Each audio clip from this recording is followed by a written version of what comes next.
అమ్మ నీ దయ వల్ల నా మ్యారేజ్ ఫిక్స్ అయింది.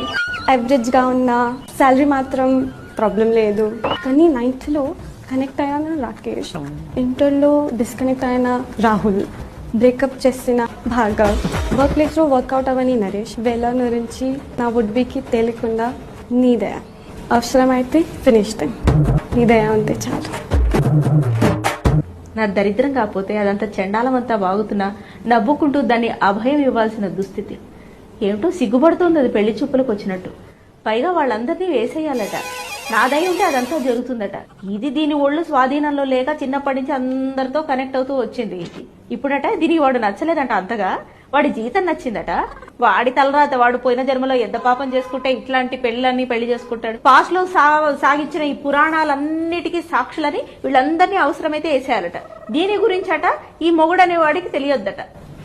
సాక్షాత్తు అమ్మవారినైనా నాకే తలనొప్పి వచ్చే పరిస్థితి. వీళ్లకున్న ఈ వికృత బుద్ధి రాక్షస లోకాన్ని నుంచి అప్పుగా తెచ్చుకున్నారో, లేకపోతే నా వెనక వేరే దేవతలు లేకపోతే ఇంకెవరైనా కలిసి ఏమైనా కుట్ర చేశారో ఏమీ తెలియట్లేదు. కానీ ఈ పాపానికి నిష్కృతి పరిష్కారం ఎప్పుడు? మళ్లీ స్త్రీజాతి గౌరవింపబడేది ఎప్పుడు?